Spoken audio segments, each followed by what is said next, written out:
of Cards podcast, the show where we break down the art of creative real estate investing. Join us as we dive into the world of real estate with insider tips and tricks for making your investments go further. From buying with no money down to flipping properties for profit, we've got you covered.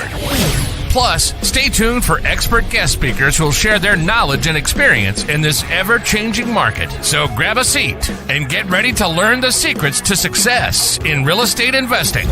And now, from Alaska to New York, your hosts, Chris James and Jesse Stanton.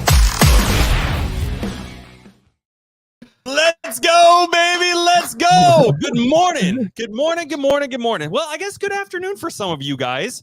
Freddie Rivas, what's up, baby? Good morning, man. Thank you guys for being here. Chris, you look lovely as ever on this beautiful Saturday morning, afternoon. I don't know. This is kind of the equivalent of, is this like Saturday morning cartoons? Like, is this as good as Bugs Bunny? I feel like it is. I wish this was around. I wish the House of Cards podcast was available every Saturday morning when I woke up as a kid. I'd be in a completely different position. I will tell you that. Good morning, guys. Grady, what up, bro? Facebook user. Guys, I'm going to throw this out here real quick, and that's okay. I'll probably have to repeat this a couple times throughout today's podcast, and that's okay. Thank you guys for being here, first and foremost. So the reason on your end, or I'm sorry, on our end, that is showing up as Facebook user is, I would assume you are probably watching it from a Facebook group and not directly from either mine or Chris's Facebook pages, which is fine. In order for us to see who we are interacting with, you have to go, there's a description at the top. Or Chris, is there, did it change? Is there 3 dots or something now? You click on dots. I heard you mention that last week. That is correct. There's 3 dots on the top right-hand corner. You click on that, and then either you have a choice to edit or if you scroll all the way down to the bottom, just grant access for StreamYard. Boom! I don't know. It's something silly. StreamYard's just being silly this morning. But thank you guys. Thank you guys for being here. But anyway, you click that link, and then we'll be able to see your guys' name pop up. I don't know why they're like that. They're kind of silly hooligans. So, but thank you guys for being here. I'm really excited. We got some great things to discuss today. Today is going to be a phenomenal show. Thank you guys for being here. Really appreciate it. Grady Iverson, thank you for being here, bro. Alexander, what's up, my man? Dude, Zach Bush. Dude, we had Zach Bush on our podcast yesterday for Thank Growth. It's Friday. Phenomenal podcast. We talked about habits. We talked about discipline. I've got a page full of notes. I went back and watched the podcast again yesterday because Zach just had so many good things to drop, and it was really transformative, and it really kind of helped put things into place and be able to see things from a different standpoint in my own life. And so anyway, it was really, really great. So thank you, Zach. I appreciate you, buddy. Thank you guys for being here. Chris, what's going on with you today, man? How are things going? Phenomenal, man. I can't complain. Hey, literally, how often do you shave your head? 3 days? Every 3 days? 3 or 4 days? Every 3 days? Every 3 to 4 days. 5, if more so, is a rough week.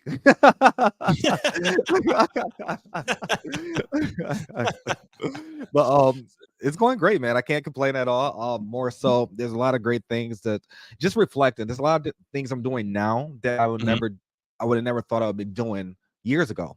Like one thing, like to wake up and start, not so to speak, like journaling, but more so just taking notes and reflecting on what can I do differently last week, or how can I make this week a better week, and all these different things versus a couple of years ago. Let's be honest, I'll just wake up and try to sleep in.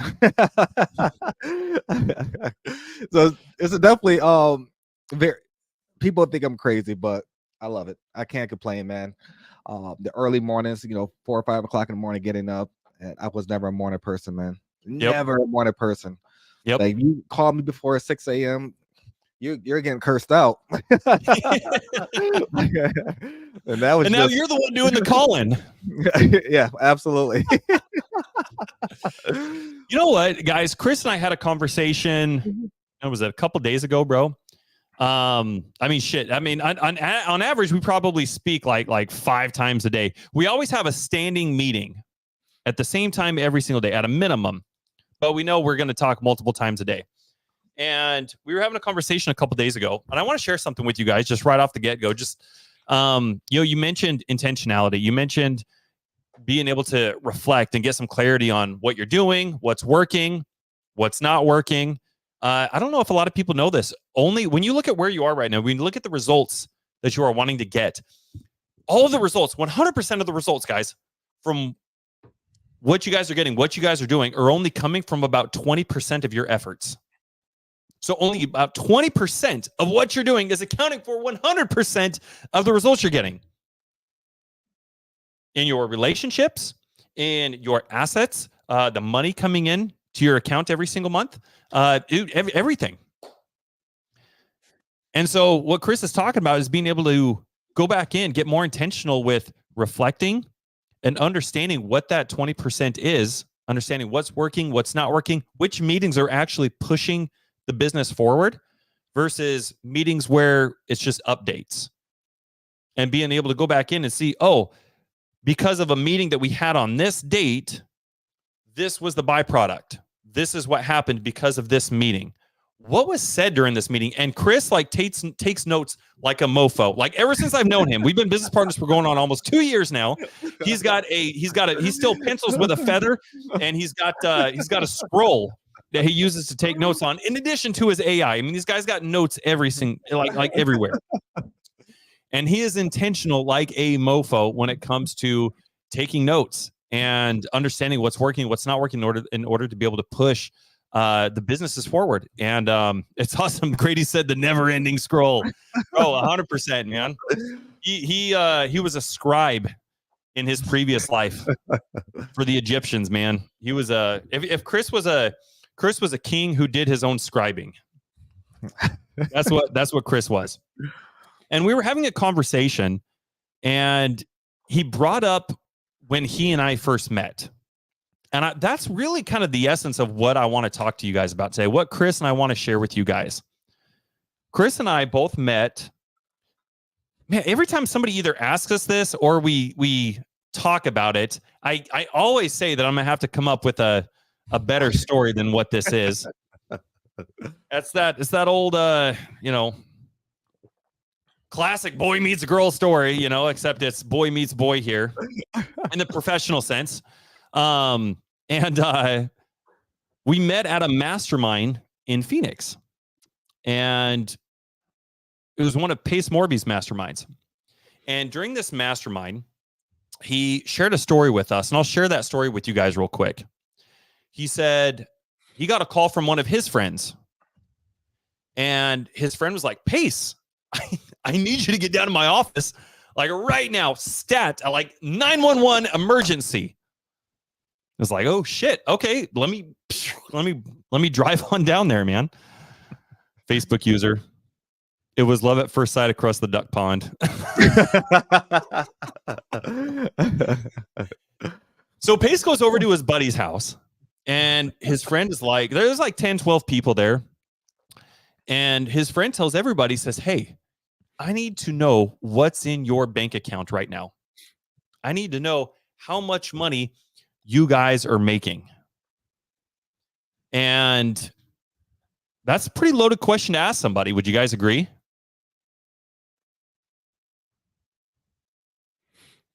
A couple people actually walked out of that meeting because of that question.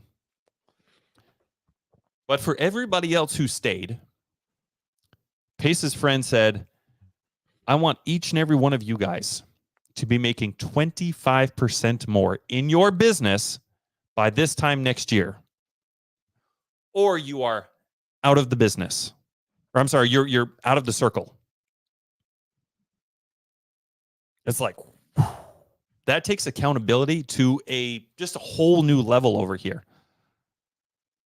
No longer are you getting passes because we're friends, or hey, it's okay, you didn't get this done, no big deal.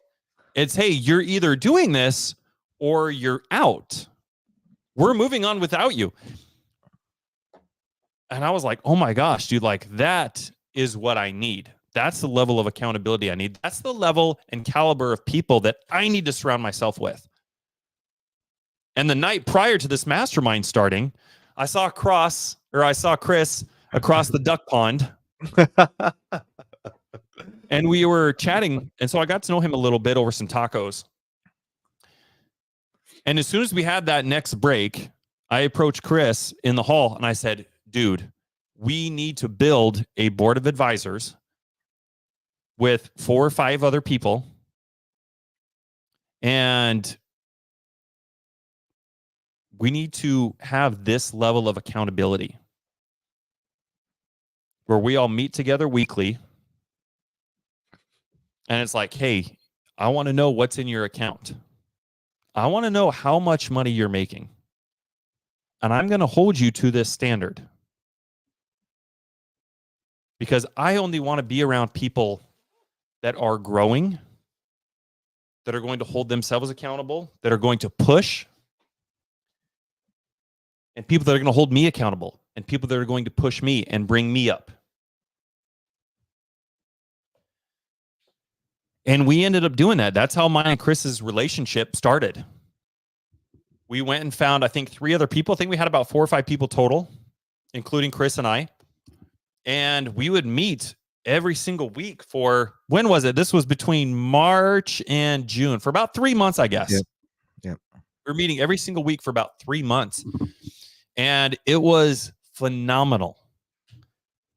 And throughout those meetings, Chris and I got to know each other a little bit better. We got to learn what each other's habits were, what our mindset was, what our goals were, what our level of accountability and expectations for us and the individuals in our group were. And through that, Chris and I decided, hey, you know what? Let's go in and let's be business partners. Let's start dating.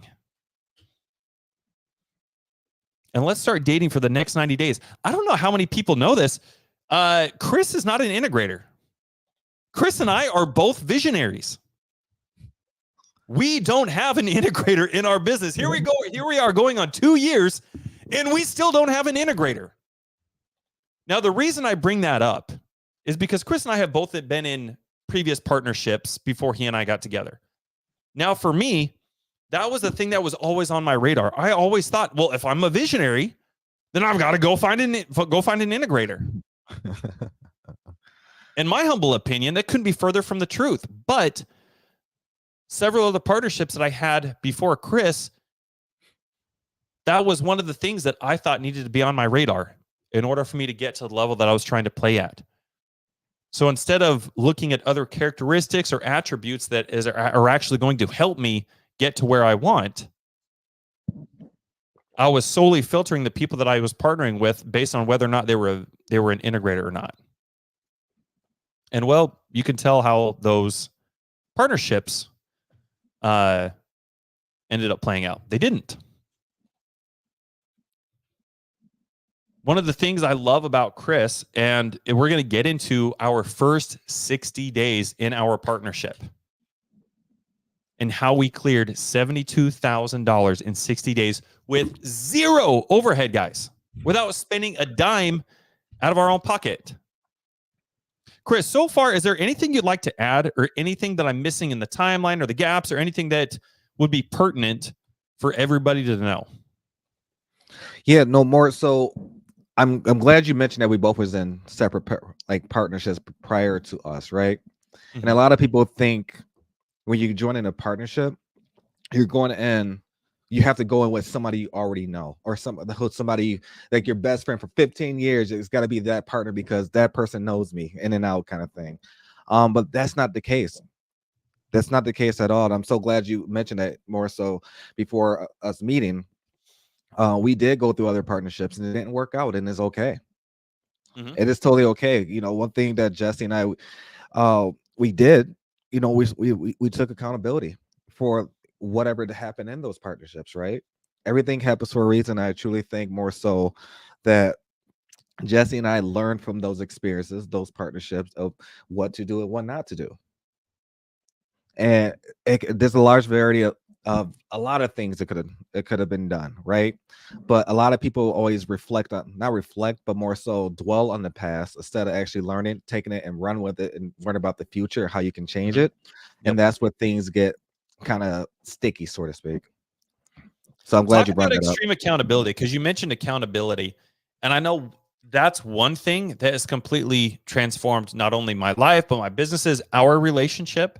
Talk about that for a second. Like, what does extreme accountability mean for those who maybe have an idea? I mean, just given the word extreme accountability, you could probably draw some conclusions from on what that means. But can you give some specifics as to how being able to look at why previous partnerships didn't work out from the lens of what extreme accountability looked like or was lacking in those relationships versus what you and I have? Absolutely. And I think I could sum it up in one word. I would Ooh. say with extreme accountability comes with uncomfortability. That's it. Ooh. Literally uncomfortability. People don't like to be uncomfortable, so they don't have those conversations. And when you do have that conversation, you have your guard up. You don't want to understand exactly what the other person is saying versus trying to see how you guys could come to some kind of resolution to move forward. It becomes a blame game.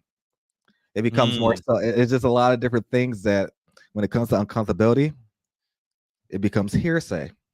It becomes this person, that person. Right. Right. So to sum that up, Jesse, I would say uncomfortability.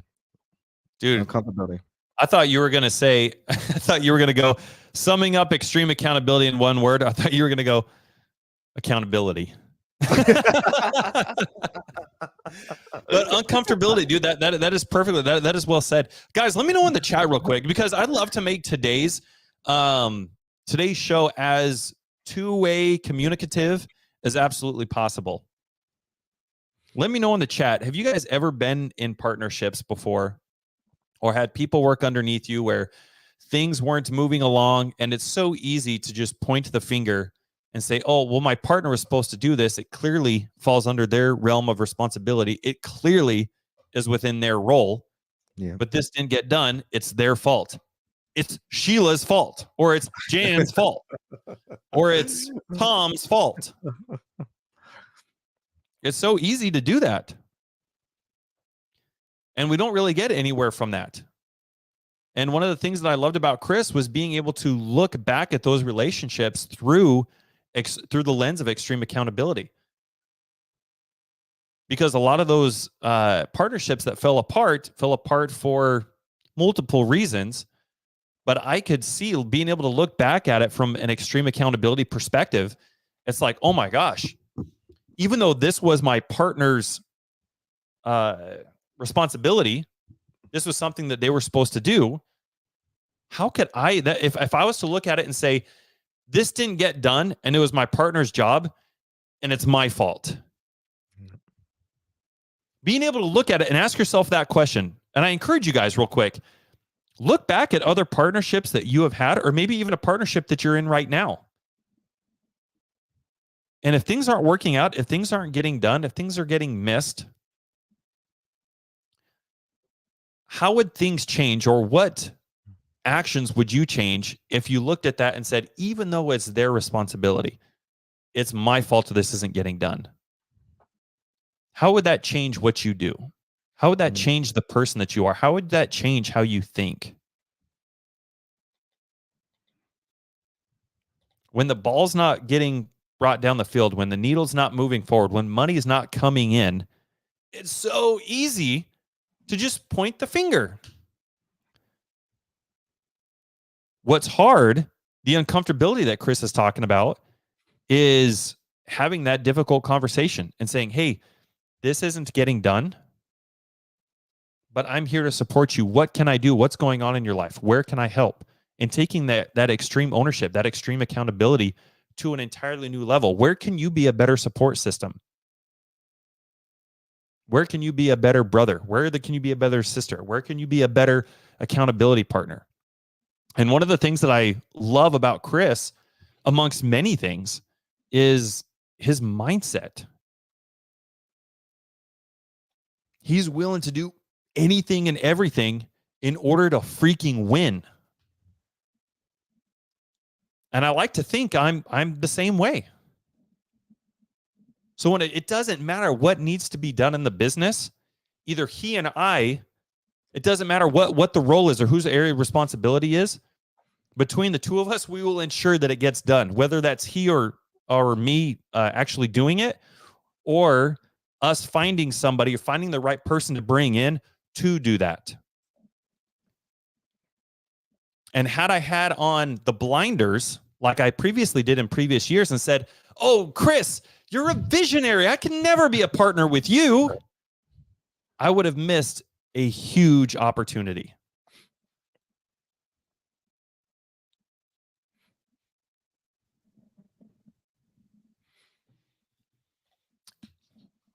Facebook user says, "Oh, nothing but love for y'all," from Facebook user also knows as Jim Olenex. Dude, thank you, Jim. Thank you for being here, brother. I love you, man. Thank you for the kind words. That's well received. Unless it's paperwork. Brady, yeah, you're right. Unless it's paperwork, you got me. Thank goodness Chris knows how to do paperwork. Evan Whitaker said, over communicate. Got to make sure you are talking near as much as you would a spouse. Dude, you know what? One of the best things that you could assume as a leader and as a CEO is assume everybody else speaks Martian. There are so many times, there are so many issues. I'd probably even say the majority of issues that come up in any business, regardless of what it is, if you were to pull that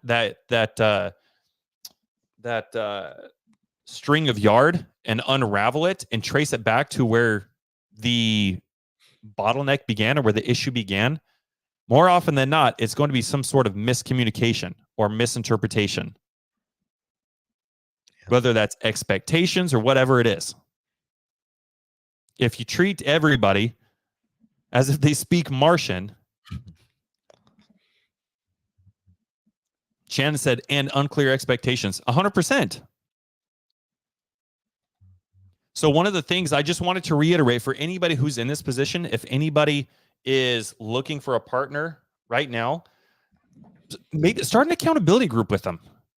That's where Chris and I started. And just over 90 days of being in an accountability with each other, amongst 3 other individuals, we got to figure out how each other thinks and how each other works. What kind of dreams and ambitions and goals that we wanted to accomplish for ourselves. What were we willing to do? I want you guys to write this down. I'm going to give you guys literally 10 seconds to go get a pen and a note paper and write this down. Because Chris and I are both practitioners of what I'm about to share with you. Consistency beats out talent every single time.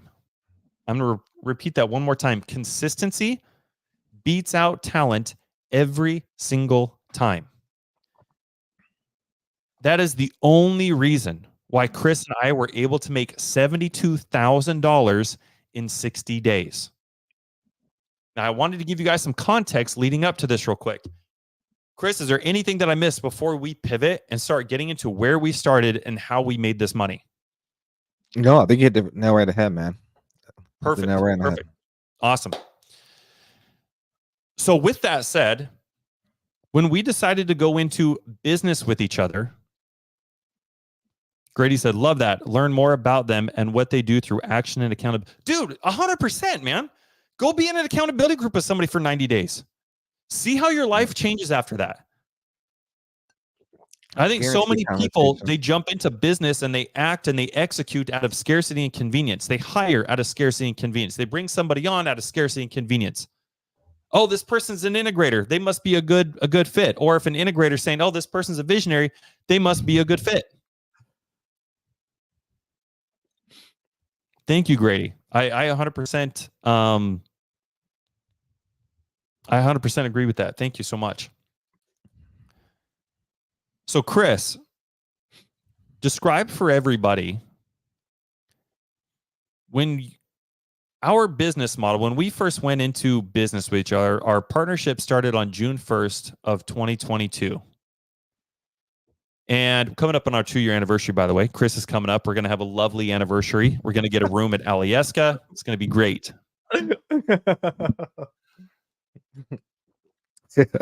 When our partnership started, we basically had the conversation and said, hey, you know what?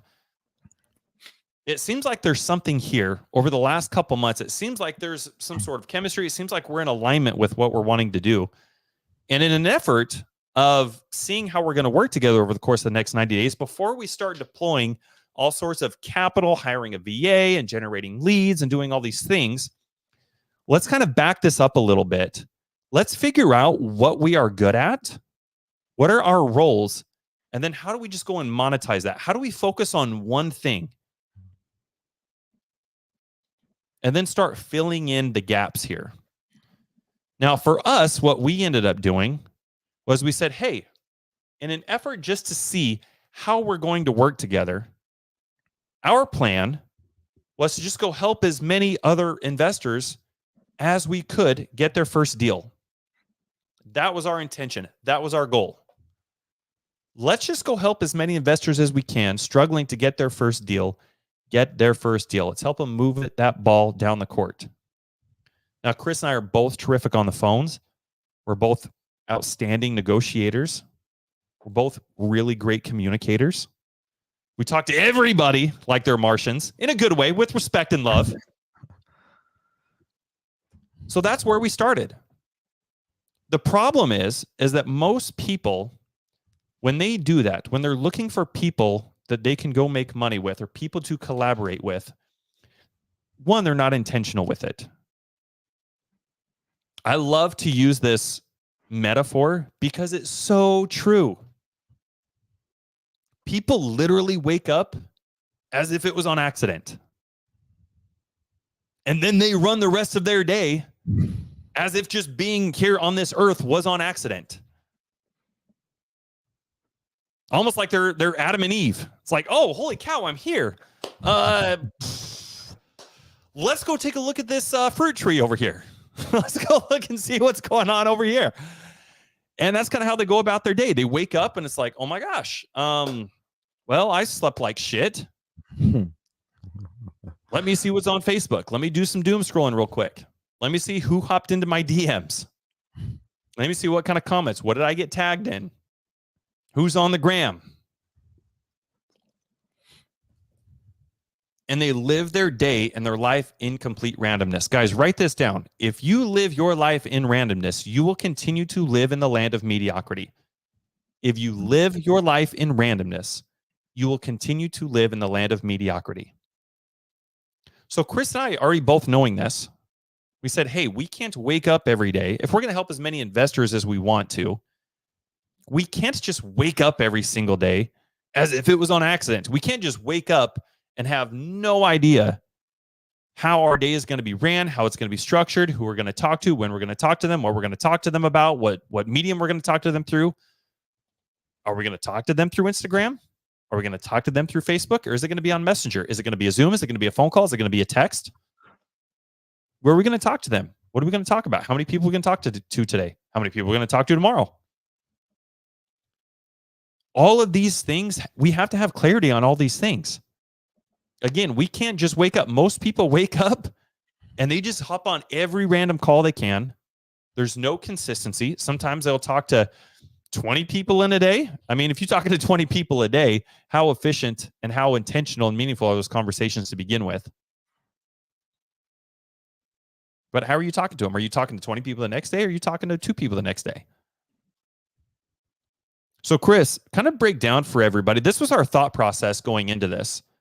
What did we do to solve this problem, to create a solid foundation for us to build a business on, a successful business that made $72,000 in 2 months, in 8 weeks? 8 weeks, huh? 8 weeks. Crazy. Wild, dude.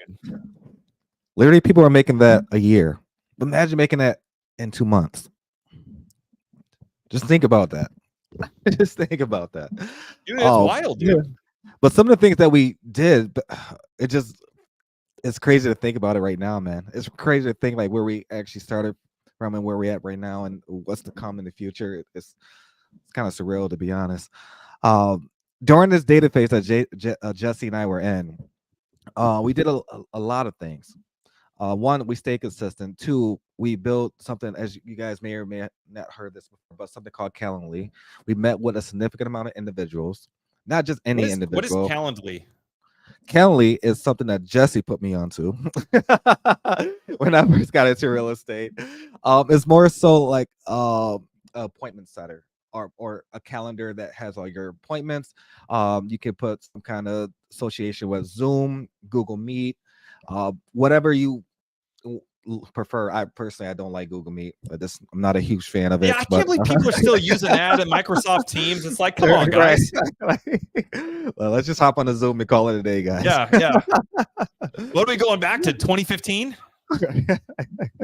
MySpace. Jesus. But no, so we met with a lot of investors. And through meeting with those investors, we made it very intentional. And now during those couple months that we're meeting with a lot of people, we met people who had money. We met people who had different resources that kind of bridged the bottleneck we had in our business. And that being said, we brought on a... Oh, you're on mute, homie. Man, right at the good part too, bro. What about now? I can hear you. He's back. They tried to get rid of me. Damn. So yes, we brought on a dispo manager, and with that process, he had Investor Lift. Which essentially, if you guys don't know what Investor Lift is, a huge database that has a lot of basically nationwide vetted buyers who buy pretty heavily from creative deals, traditional deals, on market deals. It's a platform that a lot of the heavy hitters are using. So he had that platform. This is something that more so we added value to each other. We had a lot of people who was bringing us opportunities, and it was another door that was being presented for him to utilize for all of us to make money. So we brought him into our business as a dispo manager. And from there, when we had the opportunity to put something under contract, we knew it was a great deal. We sent it over to our dispo manager. He actually would send it out to the nationwide buyers. And, usually we get a response within 24 to 48 hours, sometimes 72, depending on, if it's a weekend or whatever that looks like. However, that played a huge role of more so. Now, imagine if we didn't hire that dispo manager or brought him into our business. Jesse and I would have to market, try to find the buyer. Jesse and I would have to do all these different things.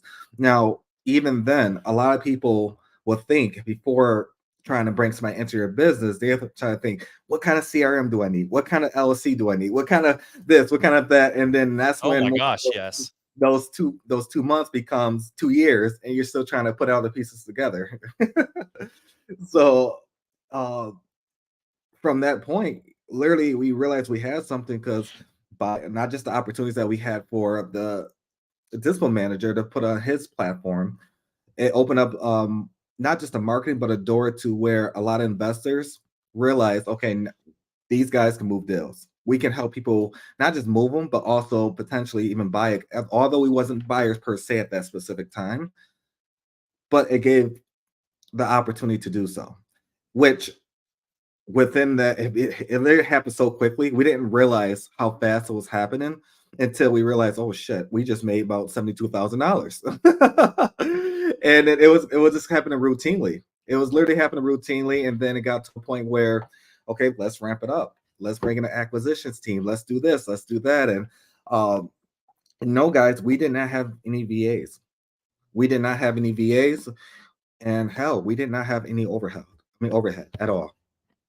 And correct me if I'm wrong, Justin, did we have any overhead that I'm probably missing? Or right now, still no. 2 years later, guys, we still don't have any overhead.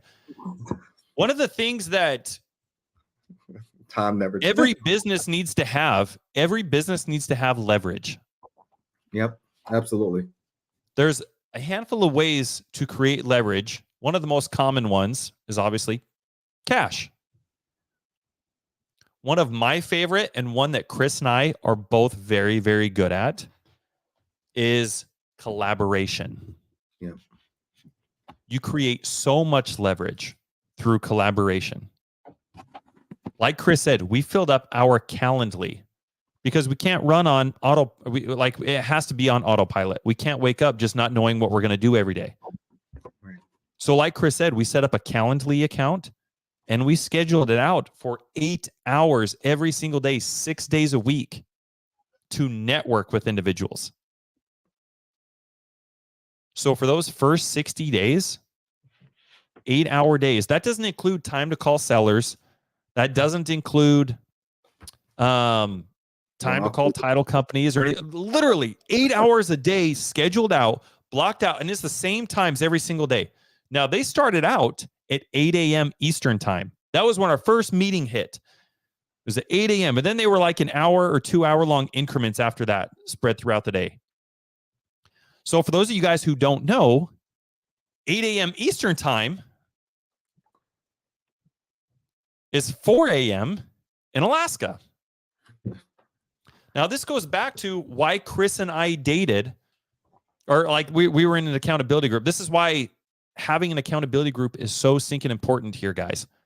Because Chris and I knew that just we were willing to do anything and everything to be successful, to win, to make the money that we want to win, that we want to make.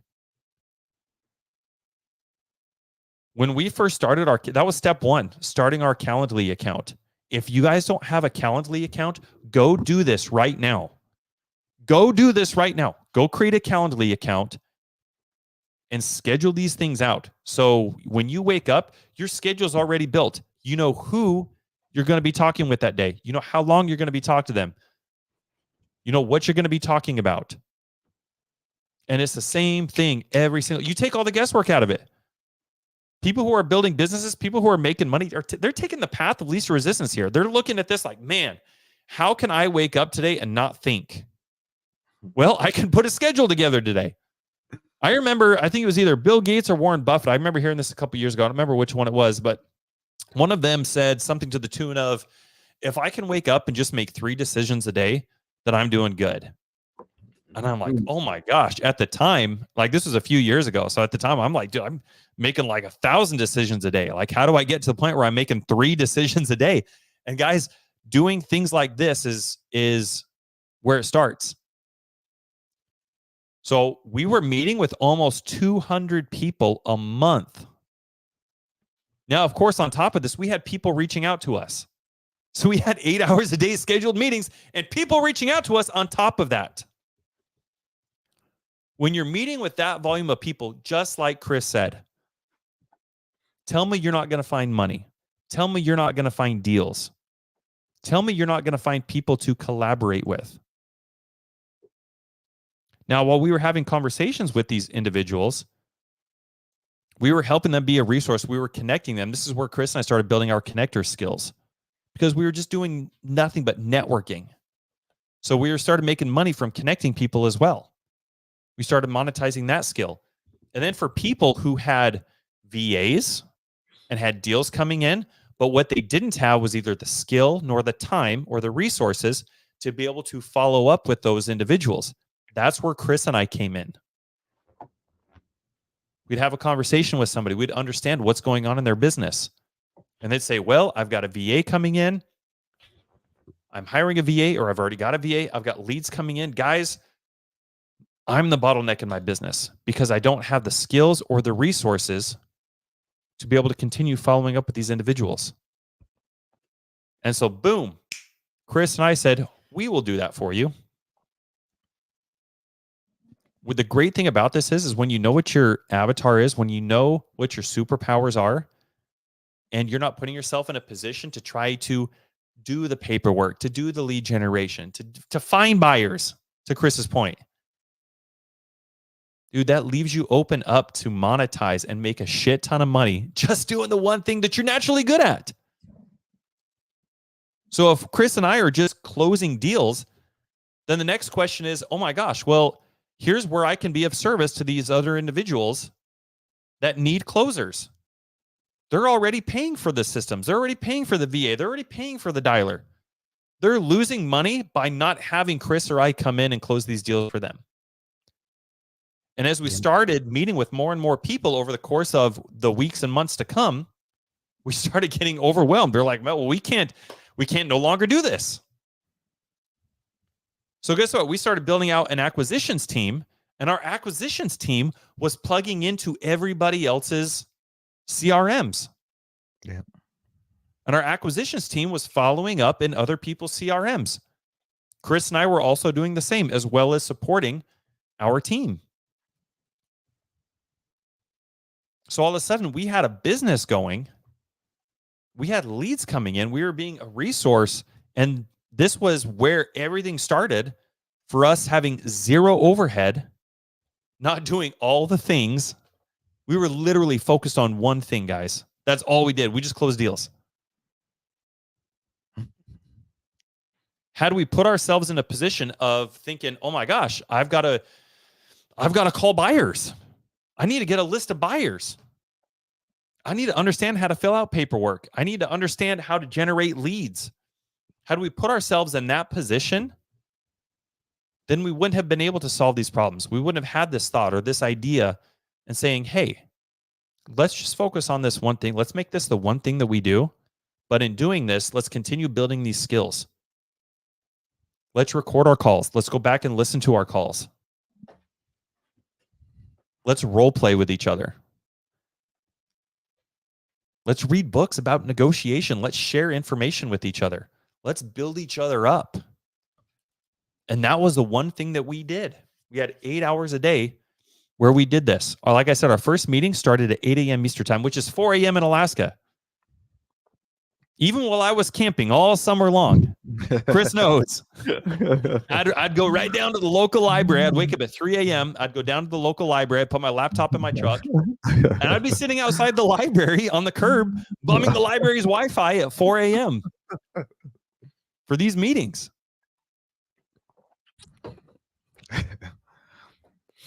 But I think it kind of reinforced for Chris. I was like, oh, wow. This guy is willing to do anything and everything. And there are so many things, like Chris and I were able to reinforce that in each other and continue being accountability partners for each other. So our meeting started out at 4 a.m. and then we'd have another one at 5 a.m. and then at 8 a.m. and then at like 9 or 10 a.m. and then at 1 p.m. and then at 3 p.m. or something like that. So we were doing like 8 hours a day having these meetings, and in between our meetings, we were jumping into everybody's CRM and making these calls.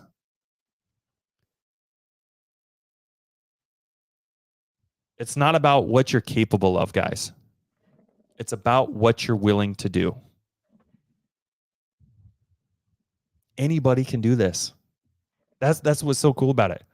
And Chris and I wanted to come on today and just share our story on how we did it. This served as a foundation for where we are. This happened 2 years ago. Yeah. I mean, gosh, dude, like we're doing so many amazing things right now, man. But this is where that foundation started. This is where we cut our teeth. This is where we really learned how to work with each other and to serve each other. This is where we learned how to step into a role of really servitude leadership. And it really helped pave the way for where we are right now. Shannon says, whatever it takes, I just have to figure out what to do. Shannon, it all starts just like I shared with Chris about Chris and I. We just said, hey, this is the thing that we're good at. We can close deals. So I would have you, Shannon, what is the one thing that you're good at? That's where you start. That's step one. If anybody, thank you for making this comment, by the way, Shannon. I really appreciate it.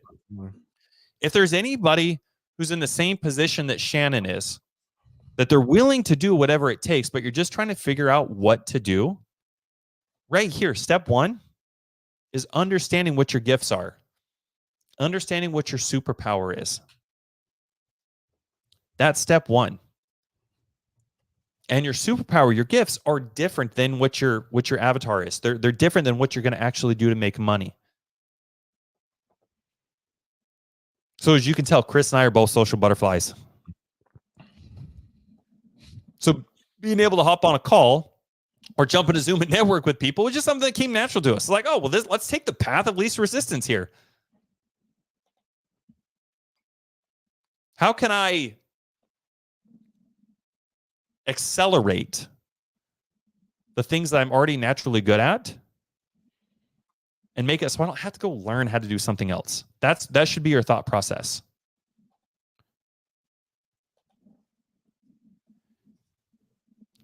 Shannon says, my superpower is talking to and relating to people. You know what? I feel like that's my superpower as well. There are so many different things that you could do with that superpower. So it's like, well, how do I monetize? I'm just going to call you. We'll say you're a social butterfly. That's what my mom used to call me when I was growing up. Oh, Jesse's such a social butterfly. Let's say Shannon's a social butterfly. So go look at a list of those avatars and see which one you want to pick. Now, most people are about 4 or 5 avatars. Most people don't fit into just one avatar, and that's okay. But Shannon, your superpower of being able to talk to people and relate with people, that's such a powerful skill. And if that's the thing that just comes naturally to you, then the question is, how do I monetize this? And by finding an avatar that aligns with that, obviously, you're probably not going to go find an avatar that has anything to do with any sort of integration or anything like that, right? We want to maximize, we want to pour fuel on the fire of your talents that already come natural to you. So maybe that's DTS, maybe that's DTA. Maybe that's reaching out and talking to sellers. Maybe that's closing. That's what Chris and I did. Would be a great closer. I just need to learn all the REI answers to go with it. What answers are you talking about, Shannon? What do you think you need to know?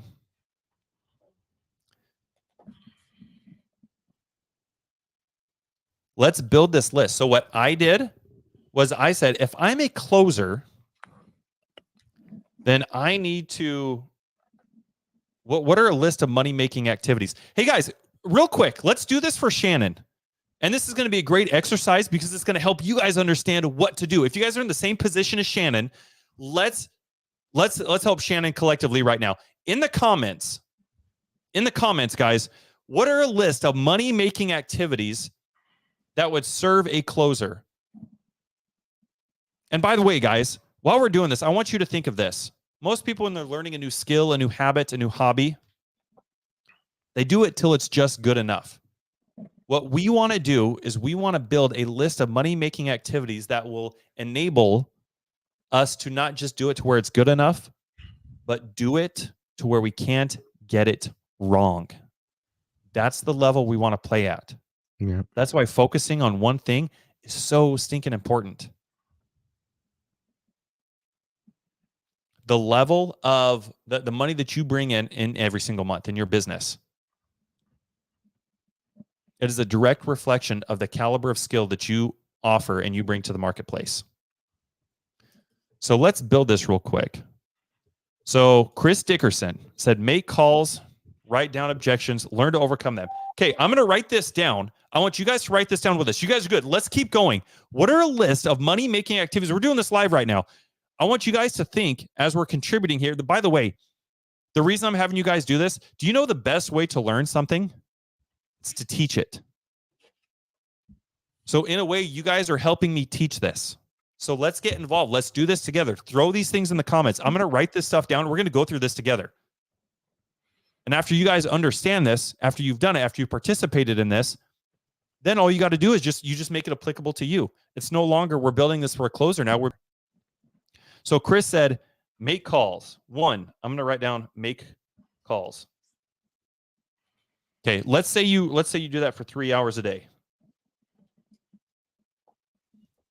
Okay, you're going to be writing down those objections, learn to overcome them. Chris wants to learn to close as well. Perfect. So let's say what I like to do, when you're closing deals, you want to practice active listening. So in order to do that, you want to be present. So one of the things that I loved to do to ensure that I was present was I just recorded the call and I would just have a conversation with them. And then I would go back and listen to the call and then I would take notes. So I'm going to write down step 2, record calls.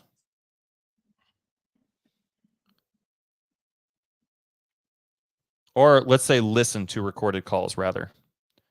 And that's where we're going to write down objections. Okay. What else we got? Let me scroll back up here. There's a couple good ones in there. Okay. Michelle said consistently talk to people. I think that's a good one. Let's say number 3 is talk to people. How can we make this relevant to building the skill of closing? Maybe it's networking. Maybe because we don't want to put ourselves in a position. We want to be intentional. People don't talk to people. People don't network with intention. So let's say consistently talking to people. Let's say that means that you are networking with other closers, or maybe even once a week or twice a week, you put together a group of other people who are also looking to be closers. And maybe a couple times a week, you guys do role play. So Michelle, can we say number 3? We'll say role play.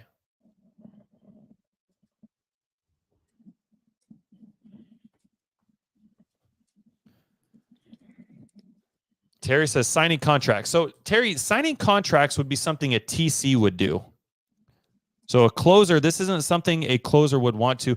Me, I'm a closer, and I have never, to this day, guys, I don't know how many people know this or not. To this day, of all the properties we purchased, all the deals that we've done over the course of however many years, even before Chris and I got together, to this day, I have never filled out a contract. Believe it or not, I have perfected who, not how. I have never touched a contract. Contracts are like my kryptonite. Don't send that my way.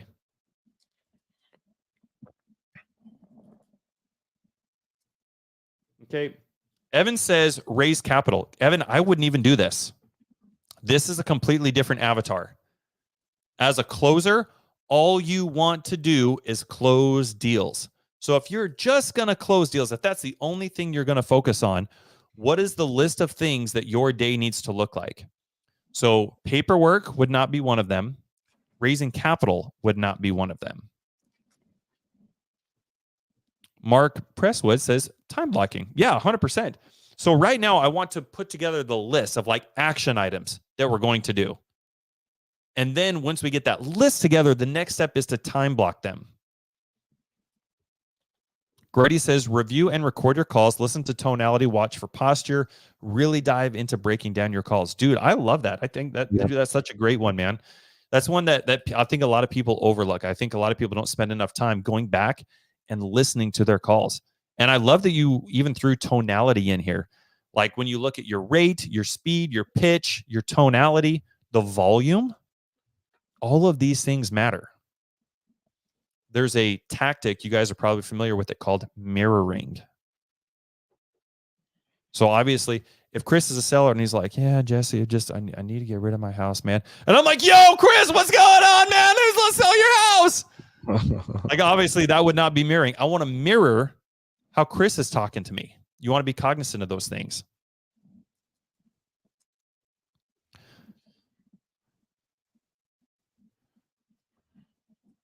Okay, network business to business. What do you mean by this, Facebook user? Like, can you give me a little bit more detail here? Read books on selling and mindset. Dude, Grady, such a great one. Okay, I'm going to write that down. Number 4, reading books. I'm going to write down 4, A, B, C, and let's say D. So let's get even more intentional with reading books. What kind of books are we going to read? We're going to read books on negotiating. We're going to read books on communication.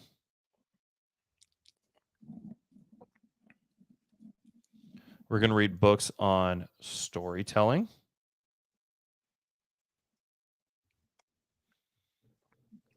We're going to read books on sales. So there's 4 just off the get-go.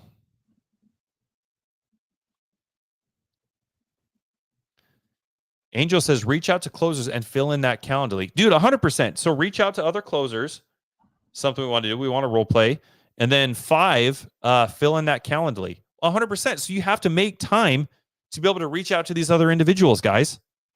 So whether that's an hour a day, whether that's 2 hours a day, It's up to you guys on how you want it to divide it up. You can do it in 30-minute increments.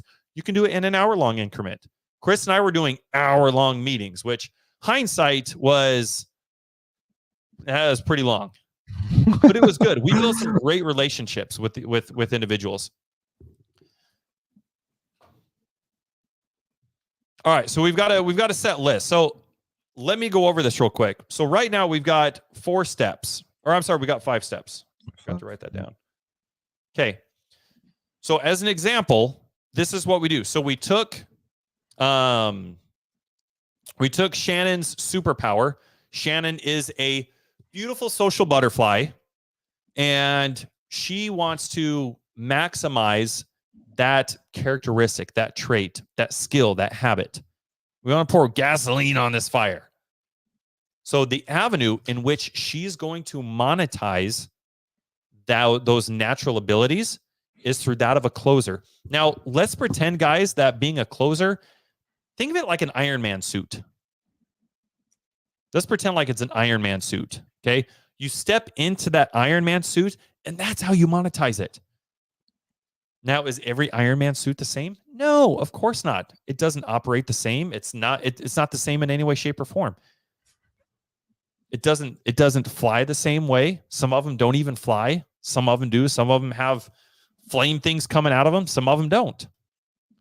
So with Shannon's avatar of that of a closer, if she was to step into that Iron Man suit, each Iron Man suit has its own operating manual. You know what that operating manual is built from? This list that we just got done putting together. This list of things right here. Now, you guys can add more onto these things, but I'm going to recap real quick what this looks like. So step 1 is making calls. Let's say that takes 3 hours a day. Number 2, record calls, write them down, and write down the objections. Go through those calls. Number 3, role play. Maybe you do that. Maybe you role play for an hour a day. Maybe you go through your recorded calls for, we'll say, 30 minutes. Let's say you're reading. We've got 4 or 5 different things for reading. So let's say you read 30 minutes a day. And let's say you're scheduling an hour a day to meet with other individuals. So you can jump into their CRM and help them alleviate that bottleneck. So we've got 3 hours, 3.5 hours, 4.5 hours, 5 hours, 6 hours. Just in those things right there, there's a 6-hour day.